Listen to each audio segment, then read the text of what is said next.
Assalamualaikum, salam sejahtera untuk kita semua. Baik, pada video kali ini kita akan mencoba mengambil hikmah dari kasus meninggalnya atau wafatnya Yusrijal atau Yurijal Trikhairawan yang meninggal pada tanggal 31 Juli 2026 atau 2026 di 9 hari setelah ia membuat unggahan di media sosial pada tanggal 22 Juli 2026. Jadi kita coba ya, saya tidak membahas tentang bagaimana kasusnya juga, tapi saya coba mengambil hikmahnya atau pelajarannya ya. Nah, di sini saya dalam kasus ini saya selalu mencoba memberikan pelajaran kepada anak saya atau kepada diri saya sendiri bahwa kita harus mencoba melihat dari kedua sisi. Dari kasus ini saya mengajarkan kepada anak saya, coba jika kalian itu di posisi nakes ya, maka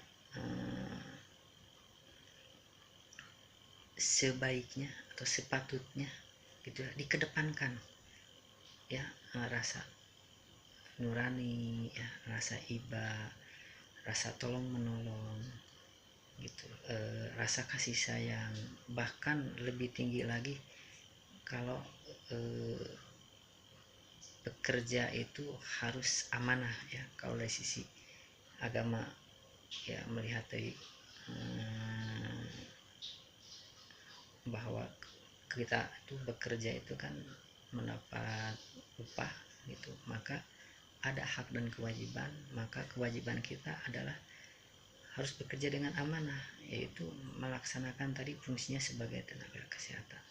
Terlepas apakah kita sedang lelah, capek, atau lagi banyak pasien, tapi kita coba gitu ya melihat kondisi pasien, karena pasien yang sedang sakit itu dilayani baik pun pasti kondisinya akan sangat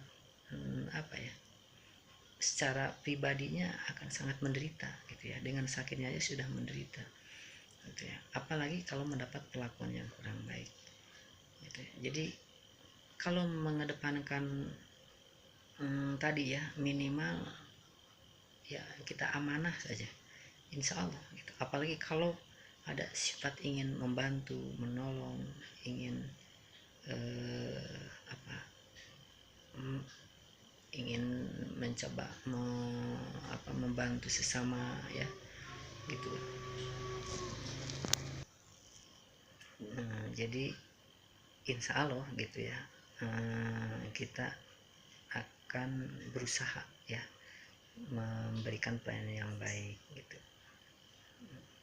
Dan kedua, saya juga tadi ya memposisikan kita seandainya jadi pasien gitu. Kalau kita jadi yang seorang yang sakit gitu ya, atau yang pasiennya ya, kita coba husnuzon sama nakes gitu. Misalnya kita melihat kalau pelayan kita kurang baik, walaupun kita sedang sakit ya tentunya, tapi kita coba mungkin pelayan kurang baik itu karena mereka lelah, karena atau lagi banyak pasien gitu, atau ada kewenangan yang di luar kuasa dia gitu. Kenapa? Karena kalau lihat dari pasien Yusrijal ini kan beliau adalah pasien BPJS. Itu mungkin ada permasalahan-permasalahan yang di luar kuasa dari nakes tadi, misalnya karena ada peraturan dari rumah sakit atau ada peraturan dari BPJS yang sehingga menyebabkan tidak bisa maksimalnya pelayanan kepada si pasien. Tapi memang betul ya, kalau dari sisi nakes minimalnya standarnya ya memberikan penjelasan gitu ya, penjelasan yang baik, yang santun gitu. Cuman dari sisi pasien juga tadi ya, kita coba memahami, oh mungkin ada kewenangan yang di luar kuasanya si nakes gitu. Terus kedua, kalau saya sebagai umat muslim, saya selalu menjelaskan kepada, kalau kita musibah karena sakit itu adalah salah satu musibah, maka kita coba apa namanya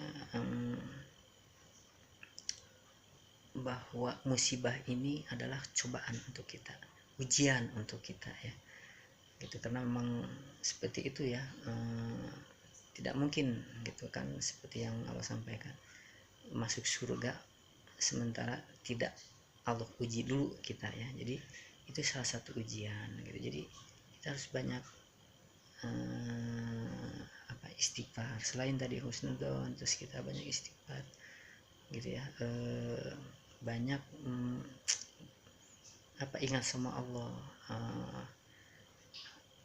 karena ya ini musibah ini bisa jadi karena tadi ujian. Kedua, datangnya musibah juga bisa jadi karena ilmu ya, karena mungkin tadi ya, kurangnya wawasan atau pengetahuan, sehingga kita memperlakukan diri kita sembrono gitu, dari pola hidup, pola makan yang tidak sehat gitu, yang menyebabkan sakit. Terus ketiga, kalau untuk diri sendiri ya gitu, ini bukan untuk orang lain, kalau untuk diri sendiri bisa jadi gitu, musibah ini adalah penebus dosa kita gitu. Hanya kalau yang ketiga ini ya kita jangan sampaikan kepada orang lain ya. Kalau dari sisi kita nih sekarang melihat Yusrija, atau dari sisi nakes ya, kita jangan dong menyampaikan kepada pasien, oh bapak ini sakit untuk menebus dosa bapak, ya jangan, itu tidak manusiawi ya. Kita harus bijak gitu ya, kita juga harus santun gitu. Ini diberlakukan kalau untuk secara pribadi ya, secara diri kita sendiri melihatnya gitu. Jadi diharapkan gitu, kita dengan mengingat 3 hal tadi gitu ya, kita bisa lebih sabar menerimanya gitu, bisa lebih bijak gitu menyikapinya gitu ya, bisa berpikir husnuzon pada nakesnya gitu. Karena gini, kalau saya selalu menanamkan, seandainya kita sebagai pasien memang dizolimi ya oleh nakes, atau oleh pihak rumah sakit, atau oleh pihak BPJS, maka saya selalu menyampaikan, insya Allah Allah yang akan membalas, dan balasan itu akan lebih baik. Yakinlah balasan Allah itu akan lebih baik gitu, terhadap orang-orang yang zalim tadi gitu. Bukan tidak boleh ya, misalnya kita melakukan perlawanan, kalau kita punya kekuatan ya, ya kita punya hak gitu ya untuk mengingatkan mereka, untuk menegur gitu. Tapi kalau kita sendiri misalnya kita kaum lemah gitu ya, tidak secara finansial, secara kedudukan, posisi, ya minimal kita cukup tadi yang 3 hal, ya siapa tahu ini memang ujian, kita ingat kepada itu aja, kita ujian kalau untuk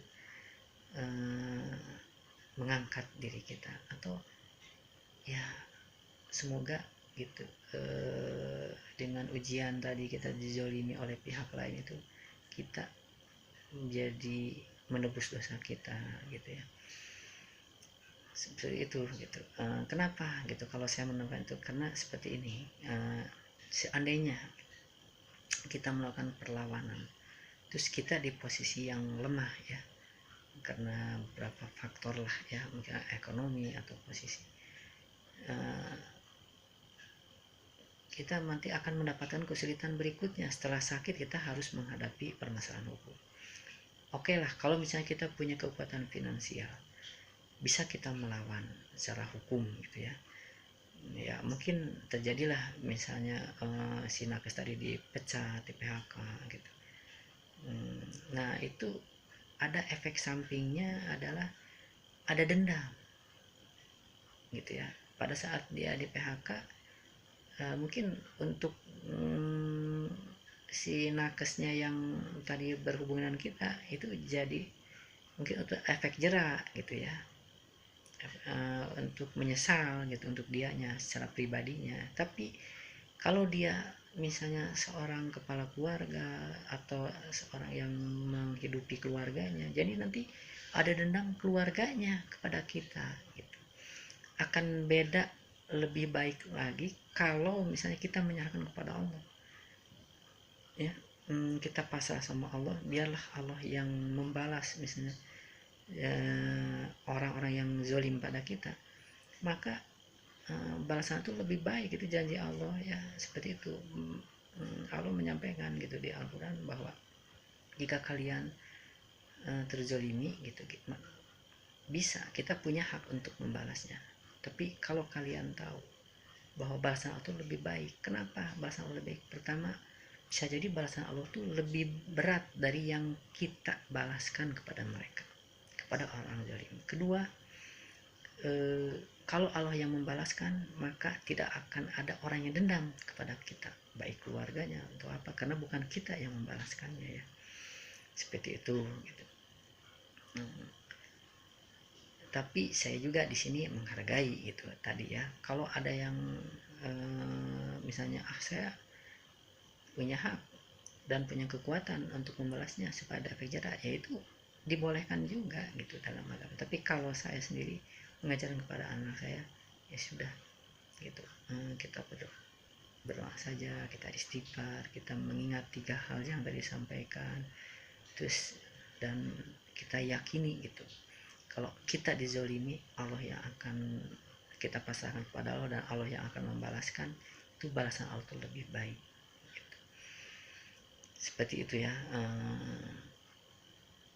Tapi tadi saya sampaikan, bukan saya tidak menghargai, tidak usaha dari istri jalan keluarganya ya, apa yang telah mereka lakukan.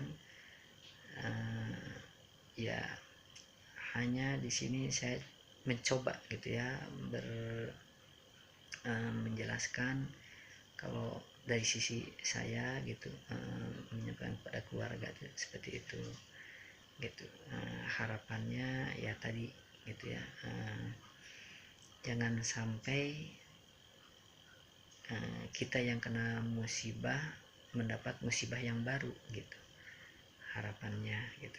Tapi kembali tadi ya, yang saya sampaikan, tapi kalau kita punya kekuatan ya memang Allah juga tidak melarang gitu kita menggunakan hak kita untuk membalas terhadap orang-orang yang zolim pada kita, seandainya itu zolim gitu ya. Saya juga di sini tidak terlalu mendalami ya kasusnya, dan tidak membahas juga ya kasusnya, karena biarlah nanti aparat penegak hukum gitu ya yang memang nanti menangani kasus ini. Ada kesalahannya di pihak siapa, apakah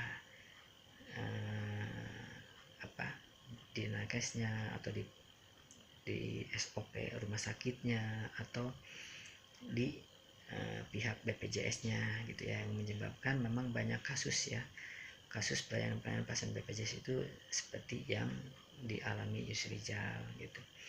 Semoga kedepannya tidak ada permasalahan lagi ya yang dialami oleh Yusrijal gitu.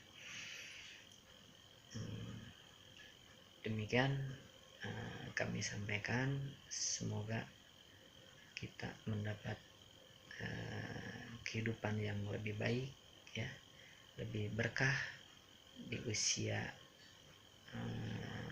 kita yang kita miliki ini. Wassalamualaikum warahmatullahi wabarakatuh.